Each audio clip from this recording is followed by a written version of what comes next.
So, welcome back to the Just Show Up show. This time with a new little twist. We are doing interviews. So, my first guest on this interview section of the show is Sandra Ehlers. Am I pronouncing it correctly? Even I can't pronounce it, so it's perfect. That's so funny. Recently, someone asked me how to pronounce my last name, and I said, only God knows. Yeah. Okay, so I'm gonna read a quick bio because I loved your bio. I feel like your bio is just out there, so we'll take it from there.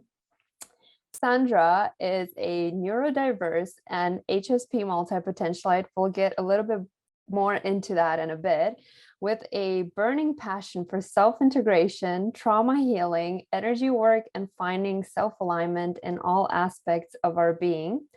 A decade ago, she left the safety of a PhD in particle physics, unaware how it will help her reintegrate spirituality as something real and supportive in her life. She moved through several dark nights of the soul on her journey to find liberation within the human chaos. I mean, I love this. Her journey into tantric wisdom and self-integration has over time aligned her to her soul work, supporting others going through the confusing awakening experience by holding unconditional space for deep dives into our shadow and light. Hello. It is my absolute passion. Wow. Yeah, and I Wow. thought we would vibe on that. I watched all your episodes so far, What? and I vibe. I resonate with everything you say. I mean, we've gone different paths, explored different modalities, but yeah, it's the same underlying feeling of truth. Mm. It will be interesting to dive in and explore more.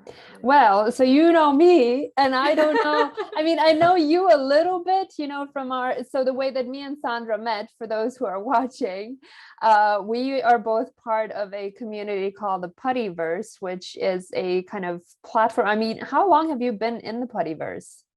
Oh, I don't know, 4 or 5 years maybe. Okay, so Yeah. then you can introduce the Puttyverse a little bit better than me. I'm like completely Well, new to it. I think the best way to introduce it is to just head to YouTube after this Mm-hmm. episode and have a look at Emily Wapnick and Right. multipotentialite, because that's how that's the word she invented for us. Yeah. And what we have in common is that we have just so many interests that Yeah. it's hard for us to just focus down on one thing, or like you mentioned somewhere else, to jot down your bio in a focused way, because you're interested in so many things, right? And a Yeah. part of us doesn't want to just have this one label caging us in. We want to explore Mm. it all. So yeah, many different interests, often many different jobs, but it can express itself differently. Yeah. And what's been your experience with that? Like, so you first heard the term when you heard about Emily? Um, yeah, I think I was lucky in that way. I mean, we all have our ways in which we're lucky and unlucky in life. Yeah. My parents were really supportive from the start to explore different things, and I was Mm. very creative as a child, and I got to do a lot of different things, working with animals, with horses, and I loved maths and I loved languages and all kinds of stuff. So they helped me to explore a bit. Um, but my one of my building problems in life that I was letting myself fall into this trap that we need to specialize at some Mm. point. We need to grow up, choose a job, and do that as your one thing. And I didn't know myself well enough to understand that I just can't do that. So Mm. physics was that for me. Physics was a lot of things for me. It was my whole identity. I knew since seventh or eighth grade that I wanted to do physics. So it was a real and Really? pure Wow. passion that I had, that no one else around me did. But I think it was one of those career days at schools, when um, someone came and talked about amazing particle zoo and the magical quantum mechanics world, and I was so into that. So I went with it. I went totally into physics. It was the only subject at school that I was not good at, so I had to invest a lot, you know. Really? And it was a lot of fun. I enjoyed that journey a lot. But when I think it was the second or third year into my PhD that I started my studies in Stockholm in Sweden, and then I went to Germany to finish it. And in that same group where I did my master's and PhD, I was getting burnout, and I had no idea that this was because I was, maybe I haven't had an unconscious idea, but I didn't fully realize it, that it was just getting so specialized. Like when you do a PhD, Oh. it's getting crazy.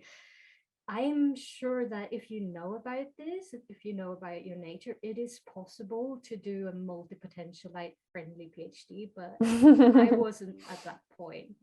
So I felt it was just wrong for me to specialize more and more and more.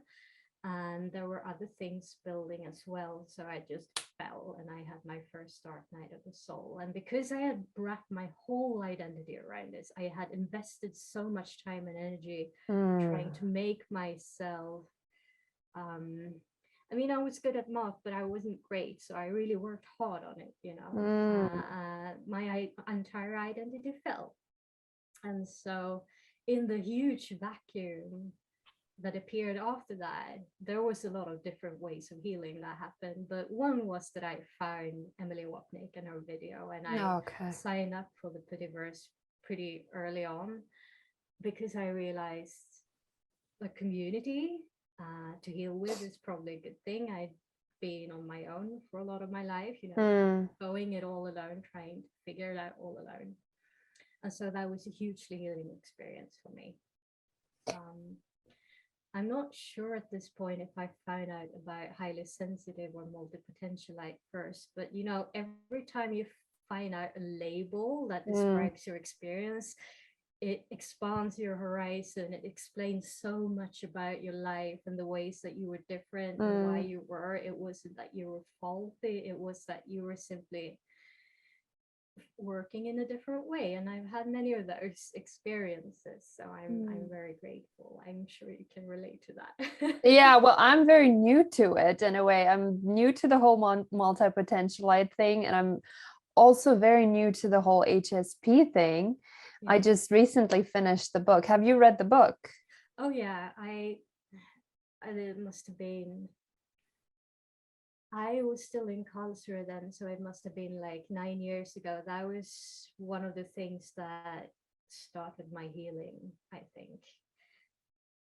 I was at a real low point. So what happened to me was after the dark night. So if anyone is watching and doesn't know what I mean with that, it's like you come to such a low point in your life that you just have no choice but to surrender, because you don't see any meaning with life at all anymore. So I tend to describe it like it was this huge blackness, this huge darkness, and I had nothing to hold on to anymore, no identities that seemed to fit me anymore. I had no anchors in life. So normally we cling to a truth. Well, this must be true in life. Like we have God, or we have anything, nature, whatever. But I didn't believe in anything anymore. I was having this dark awakening where I could see that everything is concepts, nothing is real. But it wasn't the kind of awakening that we want, that is accompanied by this deep love that I've had much later, because I wasn't able to access that love yet. So yeah, I had absolutely no identities at that time, and I had to absolutely begin from scratch. And what I had to begin from scratch was to totally erase everything that we knew about how to live a life. Like most people go 9 to 5, they have this schedule, they have these things they do every day, and I couldn't do any of that. I had to start with just resting first. And then I had to start with just introducing one little thing that I could do, one little thing that gave me something in my life that felt meaningful to me. So that might have been just a walk. And what I found was this wonderful yoga teacher online. So this was in the early days of yoga, so it was all free then. And she literally taught me. I did this, I think, every day, and she taught me to feel my feet again, just Mm. feel sensations again, because I was so numb. I had been in Mm. so much pain that I did not feel my body. I was so dissociated at that point. And so my journey really has been one of having been very sensitive as a child, and it had been so overwhelming to me that I had just shut everything out gradually as I tried to become an adult, Mm-hmm. as I believe that others were when they were adults. I didn't know there was a me adult, that I could define it myself. So I had to come back to learning how to feel sensations again, and then come back to how to feel emotions again, and then come back how to hold this unconditional presence for emotions. And that was a very long journey for me. So if anyone out there is feeling like, oh, it's difficult to tap into emotions, like if we know we feel something around, I don't know, a relationship or job that is kind of off, but you don't know what it is, I've been there. And I can Mm. tell you, it's a journey, but going through the emotions fully and really learning to hold it all Mm. is the way to heal, the way to find freedom. Mm. Mm. Yeah, that really resonates with me. Like, I wouldn't say that it's in the same way, but I can definitely think back to maybe when I was 10, 11. Like, I had a bit of I would say a depression. Yeah. and and that's when I really started closing off like my emotions. Like, I got very numb. Like, I wouldn't allow myself to feel anything very much. Mm. um and I think only really like the last couple of years, maybe the last 4 years or so, I started all of a sudden having like lots and lots of crying, like all of that suppressed emotion coming to the Yeah. surface. Yeah, and that it's so funny. You mentioned the bipolar and the Mm. thoughts about that, and I had the exact same thing. So yeah, this was about 9 years ago. I discovered that I am highly sensitive, and I learned that it's okay to feel your emotions. And all of a sudden, I was just feeling so much. Mm. It was crazy. I couldn't control it at all. And sometimes it was fine, but some days it was just, it was a roller coaster. And Yeah. I really thought that I was bipolar, but it was just a lot of stuff needing to come out, a lot of stuff needing to heal. And it won't always continue to be like that. So it's Do you just a think, journey. is it Yeah. is it like your period of like crazy emotionalness is kind of over? Absolutely. So, what I Uh-huh. will say, I was actually grateful to have that pendulum swing, because I'd come from numbness of not Yeah. feeling at all. So, feeling something, even if it's, too intense to even feel it, it was wonderful. But of course, it's not so wonderful for your partner or whoever is close to you. Yeah. And I think there's nothing much we can do about that. We can do our best to make sure that they know what we're going through, Mm. try to communicate in a friendly way that this is really hard for me, I'm having a lot of emotions. And if they love you, they will bring you through that. Like, I had Mm. a partner who could help bring me through that just with his presence, and I'm eternally That's so grateful nice. for that. But in the end, it's something we just have to feel. If we start to put a lid on it, it will only get worse. So we have to allow ourselves Yeah. to feel it. Yeah. Yeah, definitely feel that. When you said that, I was like, mm-hmm. Yeah. But there comes a point. So I actually had a really, really good period after that, when it just I got to a place of a lot of happiness and calm and peace. And that's when I started to really pick myself up and heal. We'd moved to Austria by then, and so that was my dream place. And I could be out in nature in the mountains every Mm. day, and it was just so healing to do all the things that I love to do, and to have work be kind of a secondary thing in my life at that point. Mm. That was exactly what I needed to do. Um, But then the last 2 years were challenging for all of us, right? 2 or 3 years with COVID. Mm. And so it did came a lot of intensity again. But at that point, I had gathered so many tools around letting myself feel the feelings and not resisting them so much. So with that, I think my inner children, I tend to feel like every feeling is an inner child that just wants to come forward. Not Okay. necessarily now, but during some periods, definitely. Uh-huh. And I feel that there comes a point when the inner children just trust you because they know you will be with those feelings. Like, um, if I if I'm consistently giving an hour or 2 hours every day to just be with myself and feel Mm. myself and allow any feelings to come up, then they will know that and they won't have to wreak havoc the rest of the day, Mm. So and it does get easier because we go through our cycles of healing, and in the beginning it can be a lot. There's a phenomenon that is called flooding, that when the inner children finally know that they're able to be heard, they all want to come Mm. out at once, because they all want to be seen and heard, and that's fair enough, and it's not very helpful for life, but that Uh-huh. period will pass as we kind of work through it and just allow ourselves to feel it all. So that's why it's so important to do that, to allow ourselves to feel it all, because otherwise it won't pass. It will still be challenging and triggering all the time. Hard work. Yeah, it's Hard work. light work, but it's so Yeah. worth it. It's so Yeah. worth it. Not every integration is hard. I mean, I've been through a lot of feelings like powerlessness and loneliness, and integrating that is hard, but sometimes you find yourself, especially after a few years of this, you find yourself integrating things like unconditional love for Mm. different parts, or your own power in different situations. You begin to really take back your power from everything that you projected. Like, we project our power out onto other Yeah. people. What are they going to think about me? That's a way to project our power. Yeah. Or will they accept that I do it this way? That's a way of projecting our power. Like, we do it in so many different ways. Mm. And the easier it gets, the easier it gets. That's really true. But it takes a while. Oh, so I'm curious hearing you. I mean, first of all, like you just feel so wise, like it just feels like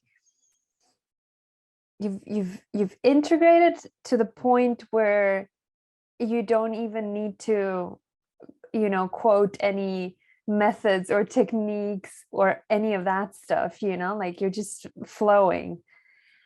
But I'm curious to know, like, what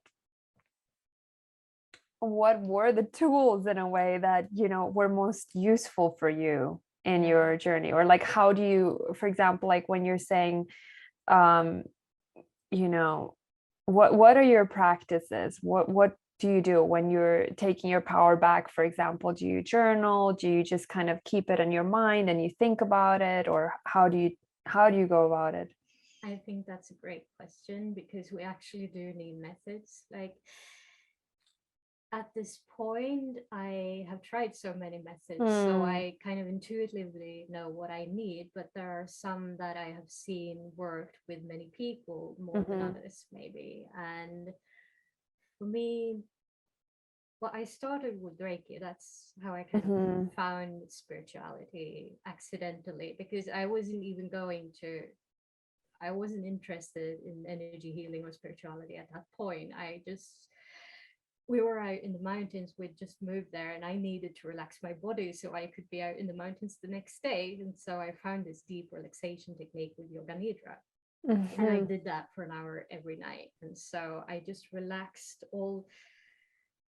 There are 61 points in the body in this method that you go through, and it brings your awareness really all through the body, through your left arm, through your right arm, beginning at the head and the chest, and then down, and every toe and every finger.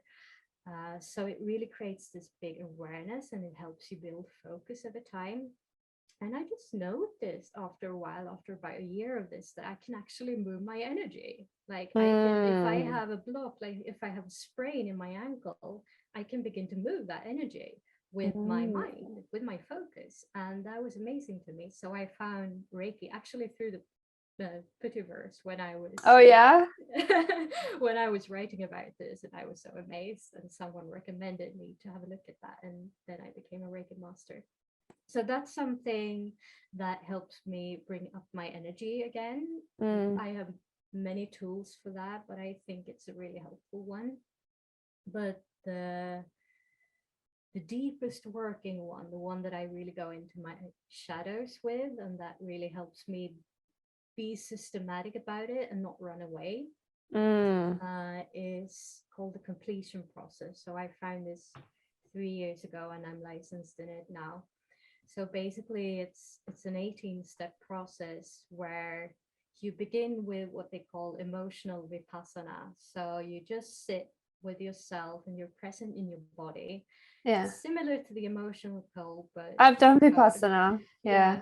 but you're the difference between the emotion code and this first step is that you're already aware of the what the emotion is, because you usually come into it with a trigger. Mm-hmm. So for me, for most of my life, I had most of my triggers with my mom. Mm. So if I had an argument with my mom, then I would sit down with this whatever frustration or anger that might be, because that was usually the first emotion for me, but it works with any emotion. And just allow yourself to fully feel that in your body. So like you can expand it in your body, go into what body parts do you, where do you feel this, what qualities does it have, anything that you can kind of say about it, to just tune into it even more and go deeper in it and make it stronger if you can. And so usually if we manage to make it strong enough, that's when we can ask the subconscious, because now the subconscious is really working and close to the surface. When was the first time you experienced this? Mm-hmm. And oftentimes that brings you right back to childhood or some traumatic memory that has caused this emotion to be trapped in the body. Mm. And so the rest of the process is just validating that inner child, going through everything the child went through, and making sure that the child is able to feel everything it felt, and then get a better experience, and then transform that experience through using visualization, through using imagination, and just plain old validation that a child should have gotten to hear in that traumatic situation. Yeah. And I use the word trauma, and some people are like, oh, I don't know if I felt trauma. And I felt like that until I was like 28, I guess. I had a perfectly good childhood, but that's not necessarily the whole truth, because a child experiences things differently than an adult does. So even just a small thing can feel like a big rejection. Mm.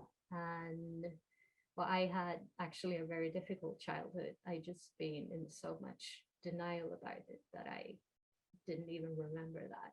So that's something that Mm. happened. Um, so yeah, using the emotions as the doorway to tap into what it is that we most fear. So usually there is a first emotion like anger or frustration or sadness or something that we can allow ourselves to feel, because we feel this is normal, this is something we can handle. But if we fully go through that emotion, often there is another feeling underneath, and maybe another layer underneath that. And we can never get to those layers unless we fully and entirely feel the first layer. Mm. So it's um, it's a bit of a mind game, and Yeah. we need to be very careful with it, that we only do it not in order to fix ourselves, but in order to make sure that all the feelings and all the inner children get fully seen and heard. So they don't want to be fixed, they want to be embraced, they want to be loved as they are. And this is the big difference that I see from many modalities out there that just kind of bulldozes really who we are and Mm-hmm. tries to make us more spiritual in the way we perceive that a spiritual or a good person should be. I think we cannot really get to a state of wholeness if we only accept certain parts of that wholeness. Then we will always have parts hurting within ourselves. Mm. Wow. I mean, I'm what came to mind is like what do you think is the ultimate kind of end goal of this kind of practice? Why do we do this? So when I go out for a walk now in the forest, I don't really have negative thoughts anymore that go around and around and around, Mm-hmm. because I know that all my inner children will be safe. Whatever I'm experiencing, I will be able to handle it. I will be able to be with myself and my emotions. So, for example, 2 years ago, I was like, oh, hey, let's move to the US. And everyone around me said, well, you're crazy. And I was like, well, you know, I'm prepared to do it, to grow. And that's something that a person who is prepared to be with their emotions can do, because even if there is anxiety, even if there's fear, you know you can go through with it. So you're not limiting your life anymore. There will always be feelings. Fear is a good thing, Mm-hmm. but you will allow yourself to do it anyway, and your life will be so much richer for it. So Mm. yeah, we, like you said another episode, I think you want to be alive, like you want to experience the most that this life has to offer. Mm. And when you know that you can hold yourself through the hard parts of new life challenges, then the good parts will be so much better, because you don't have to waste so much energy worrying about the bad parts. Right, there Mm-hmm. will always be contrast, but where do you put your energy? And this isn't possible. It's not really possible to think your way to this, I believe. I think Mm. it's bulldozing if we go entirely on the positive attitude train and try to disregard that there are also negative things happening in life. There are, well, negative is a label, but there are things that happen that are hard. Like it's not easy when things don't go our way, when we make up big plans and everything fails. Like that will Yeah. happen. That will happen. But if we keep going, then good things will happen, and we won't keep going if we're trapped in negative thoughts. I think I lost my Mm. train of thoughts there, but yeah, um, there's so one many thing things to say about this. I know. One thing that popped into my mind as you were speaking is I mean, what's your thoughts on manifestation and on even like choosing your goals, for example, like how do you go about it? Like do you visualize? Do you not visualize? Like, for example, when you said you want to move to the US, like where does that come from? That's a really good question. I worked a lot with, how do you say that? When you tend to dream too big and it's not really possible yet. It might be possible in the future, but maybe over optimistic. And so I've learned the hard way that it's good to be realistic, and Mm-hmm. especially about what you can do within a day, within a week, within a month, because if you're not realistic about that, then you will always have this feeling of you're not doing enough, you're always Mm. behind, and things aren't happening at the speed they should be happening. And it doesn't mean that you're doing the manifestation wrong. It just Mm. means that maybe those expectations are not really correlated to where you are in life right now and what you need to focus on. So the first step, I think, is to be just really honest with how am I spending my days right now? Mm-hmm. Like today, what have I done? And Yeah. what of that worked? And what of that was not too good? And the not too good things, am I really able to skip those things tomorrow? Or can I just reduce them a little bit? because oftentimes, it's a new year or it's a new month, and we say, oh, this month I will do none of those Yeah. unproductive behaviors. But is that realistic? Mm. So it's a very good habit, and I've been doing this for years, just like setting my ideal schedule and just adjusting it to what is realistic, where I'm actually at, how much energy I have, Yeah. in a week. And it takes practice, it takes experimentation.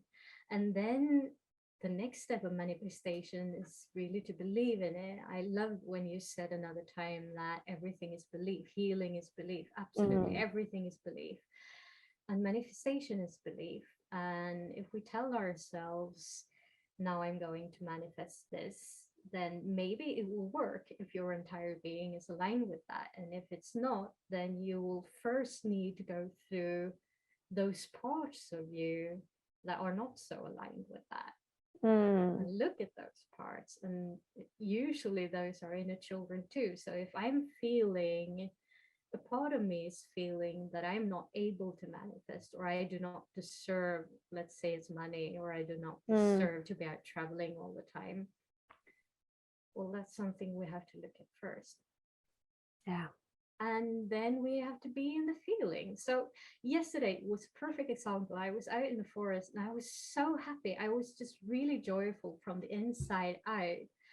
And from that state, I was just beginning to sing to myself. It's easy for me to be happy. It's easy for me to be playful. And then I manifest fresh berries totally out of season. And I manifest, my favorite mushrooms totally out of seasons. They normally come like in 2 months from now. And for me, both of those things are things that I really connect with happiness, because I've always felt very happy and very connected to nature when I can go out Mm. and pick my own, forage in the forest. But I really feel that it was because I was in such a pure state of that happiness. Yeah. And sometimes we get into that state by chance, and that's Mm-hmm. beautiful, and maybe then we can manifest immediately. But oftentimes, we have to go through this journey of finding the ways in which we're not allowing ourselves happiness. Mm-hmm. So how do you do that? Do you like take inventory? Do you are you scientific about it, or do you just kind of go with the flow whenever you feel something being stuck? Yeah, I think I had to let go of the scientific part of me pretty early on in the journey, because I do definitely have this tendency to just organize everything Yeah. and being very clear about everything. And with this, I think these are opposing factors. So I tend to think of this in polarities, like the masculine, which is structured, and the feminine, which is flowing. And the Mm. emotions to me are very feminine, and they need to flow. They need to have this intuitive way about them. And if you try to restrict them, or if you try to understand everything about them in some specific order, then they will not come, they will not flow, they will be Mm. afraid of you, because that's not their nature. So for me, the healthy masculine is just to create the structures in which the feminine can flow. So for Mm. example, for me, that means that, okay, I'm going out for a long walk every day, and then I have time. So if there is anything that wants to come forward, then it will get the chance to come forward. But I'm not forcing it. It can Mm. come at some other time as well. But Mm. usually my emotions are used to that being a safe and happy time to Mm. come out and be nurtured. But just creating that structure where you have air in your schedule to Yeah. just be with yourself, Yeah. really. Yeah. Does that mean then you're crying somewhere in the mountains? Oh yeah. Yeah. I'm not in the mountains now, unfortunately. I'm looking to go back there again. But absolutely, nature is so Mm. grounding.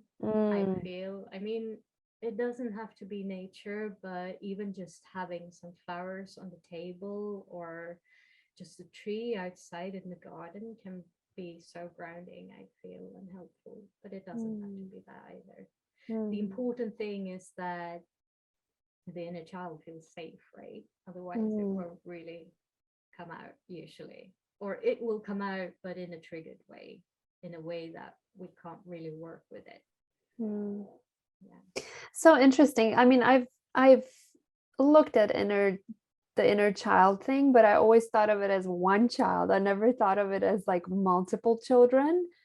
So that's really interesting that you have like, so how many do you have in a way? Yeah, well, I think it's a nice, I mean, all of this is concepts anyway, right? And we choose the concepts that are helpful for our healing. And so sometimes I imagine it as one inner child, and sometimes so I have one favorite spiritual teacher, Teals One, who talks about fragmentation, and basically she talks about every time we go through a trauma, which is something that has been left unresolved, that creates another fragmentation. So it creates an inner child, and it comes with a feeling that we have usually suppressed, that is in our subconscious usually, and it comes with an inner truth that has not been heard or not been seen. So the process that I talked about before, the completion process, is a process to go and look for those inner truths by listening to that emotion first. And so in that way, I would say I have hundreds, but the process is also about integrating that into your adult self. So most of them really are, actually, I feel that all of them that I know of right now have been integrated.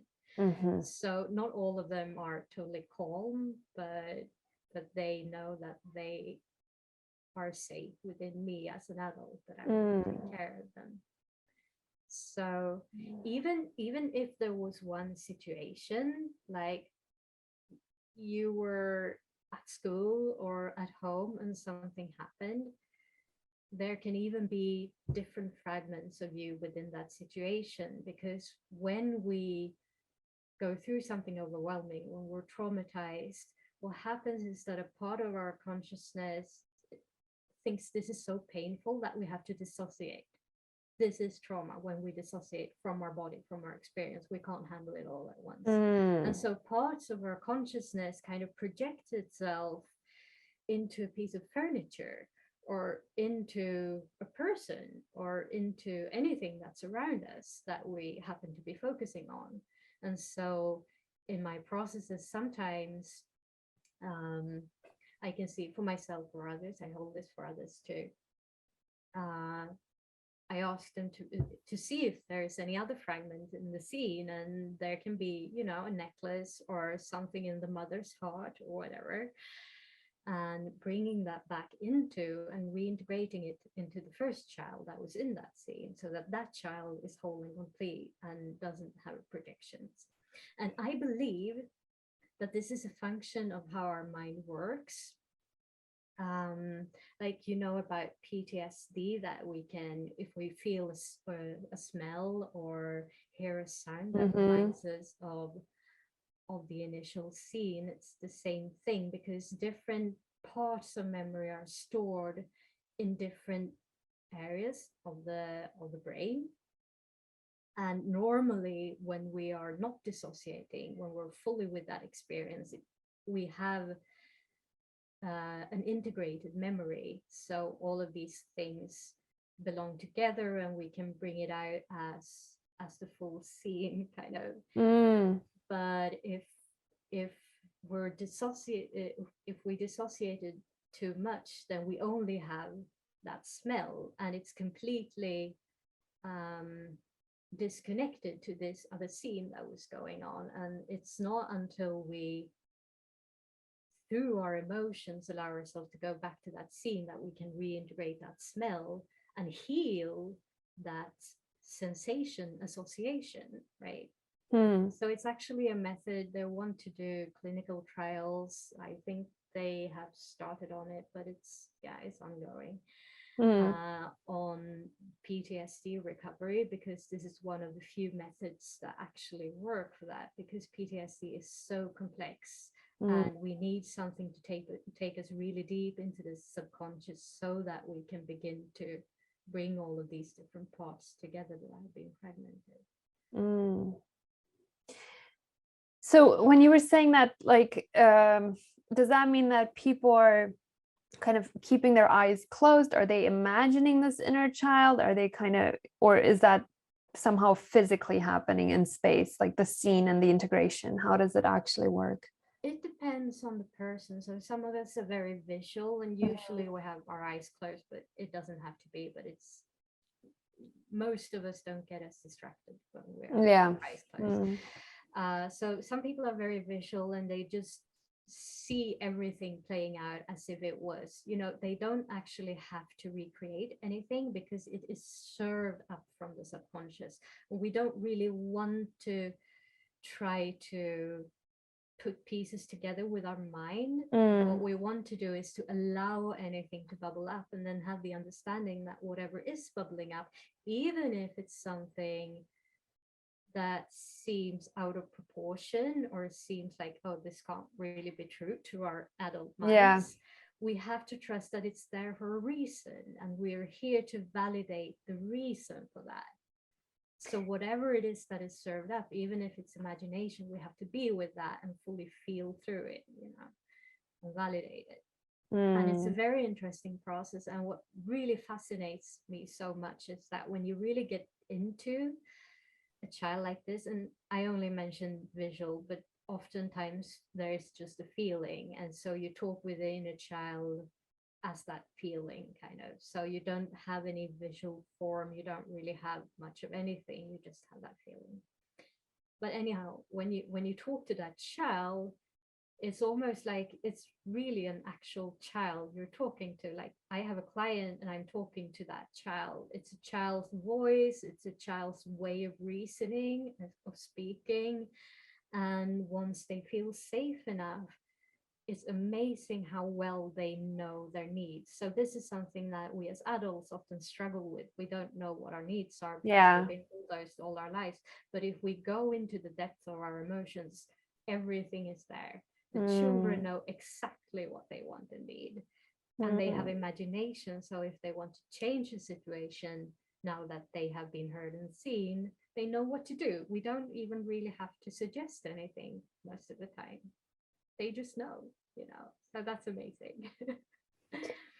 Ooh, amazing. But like also kind of abstract. Like I'm trying, like there's certain things that I can easily imagine, but then I'm a little bit like not sure how exactly does this play out. So does the client, are they then like having their eyes closed and they're speaking as the child to you, or are you using like psychic powers to go and look into their inner child?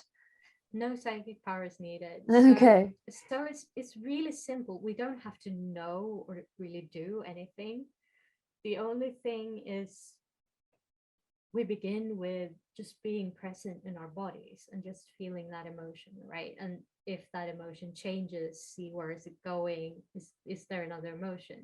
And from there, it really serves itself up. So for me as a practitioner, when I'm guiding a session, it's a little bit intuitive to know when is a good time to ask some questions about, is there an inner child? But I'm guiding that, and there is some intuition, but there's no magic in it. It's more about attunement and seeing where the person is with their emotions and if they're ready for that. And it's also like, you always have a choice. Like, oftentimes we have this big resistance around the difficult emotions, and sometimes it can be healing to just sit there and know we don't have to do anything about this. We can just become or be aware that this emotion is there, and we can sit in silence and witness this and just accept it as it is. Sometimes the most healing thing is to just sit with it for an hour, just be with it. But usually when you show that attitude that I will sit with you forever, usually it feels safe to come forward, but that's really up to the person. So yeah, you begin with the emotion, you feel it. I ask questions to see whether there are memories coming up, and then everything just kind of happens spontaneously out of the subconscious, so you don't have to know anything really. So interesting. And how long have you been doing this work? I found a method about 3 years ago, I think, and I immediately knew that everything I tried before this, nothing was as powerful, because Wow. this has the power to go beyond all the self-denial, all the blind spots, all the, bulldozing. It really teaches you to be completely present with everything, whatever happens. And so for me, it's the most powerfully healing, emotional, and really in all aspects method that I've found. And it works. I wouldn't say it works for everyone, because it can be really intense. You have to be prepared to be with your emotions, but it's the only method that I've found that is capable, that is powerful enough to cut through anything. Whatever you've been through, it's capable to cut through it. And many of the techniques I've seen scratch on the surface, or don't really,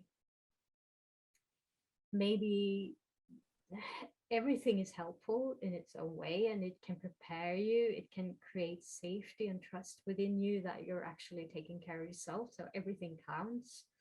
But if you want a fast way of doing it, then this is the way. So what would you say, like how many kind of sessions, are needed to heal a particular thing? That's so individual. Yeah. So it depends on how ready you feel you are to really go to the depth of this issue. It can be one session, it can be 10 sessions. It depends on how complex it is. So I have PTSD, so complex trauma from childhood is what I'm seeing now.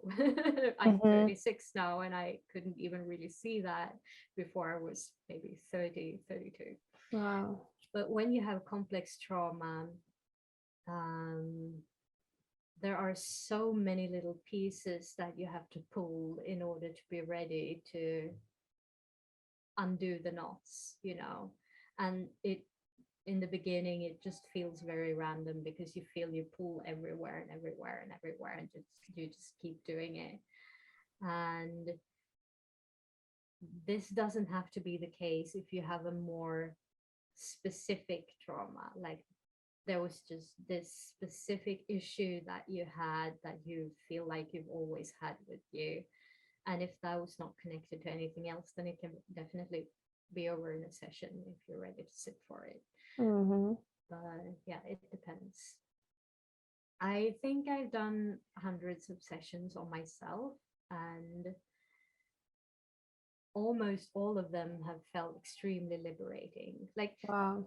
I watched that episode that you did on mirroring, or the mirror exercise. Mirror work, yeah.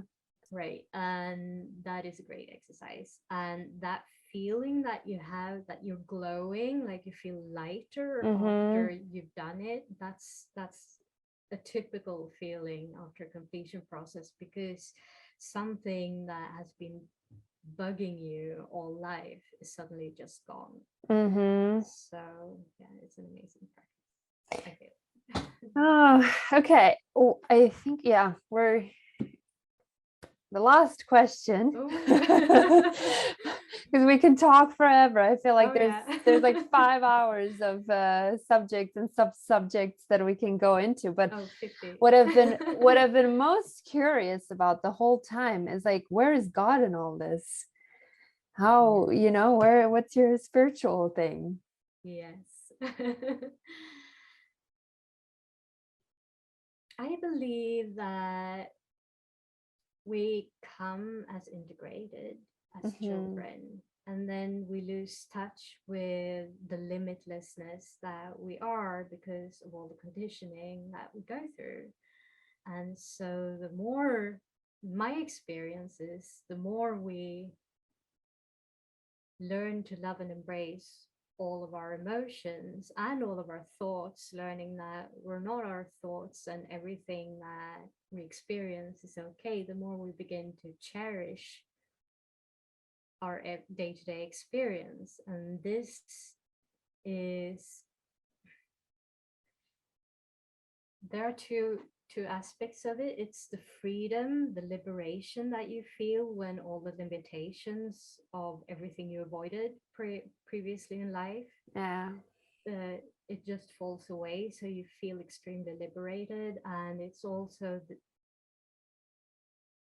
that freedom allows your awareness to be fully and completely poured into this experience that we're having as human beings in a joyful, a blissful, essential, loving way. So you begin to have these experiences when you're not closing yourself to love anymore. You begin to allow love to flow through you. You begin to allow joy to flow through you. And it does naturally. When you begin to integrate, it does naturally. And so every simple single moment can be this absolutely blissful experience. Well, we love it too. And so I believe that it's important, when, as long as we are human beings, to not just strive for leaving our human bodies for some kind of spirituality out there, some kind of freedom outside of our bodies, because that's not living life right here in our human bodies. We want to, I believe that we are here to feel that bliss inside our bodies as we are, and that completeness, that wholeness, that we are everything, we're limitless. And that is embodiment to me, and that becomes accessible to us when we allow everything to be what it is, including our darkness and our light, because we can't be whole without our darkness, but we don't have any suffering from it when we're not closing ourselves off to it anymore. And so we are free to use our awareness and pour it into the joyful experiences. I don't know if that makes sense. I love it. I love it. I think we could do a whole episode on just that. Right? Right? Yeah. Oh, well, this was beautiful. I don't want to go too long because otherwise no one will watch. And I do want people to see all the amazing things that you've said today. So thank you so much. Thank you so much for doing this. Thank you so much. It was amazing. And well, maybe we'll do one again sometime. Yeah. Absolutely. Or maybe you'll start your channel. And I don't know. link all your information down below so people can find you.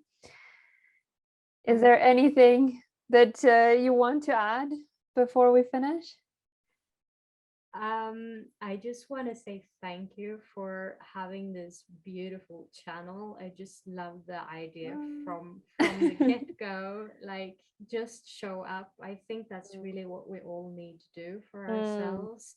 And especially those of us who know that we can do a lot and who have high ambitions. I think the main point is, as you said before, just take action, just do something, even if it's imperfectly, just do it, because that's the way we heal, that's the way we find joy, that's the way we expand. So I think it's such an inspiring thing that you do, and I'm really grateful for that. Oh my God, wonderful. Thank you so much. Thank you. Okay, now we can be normal. It's over.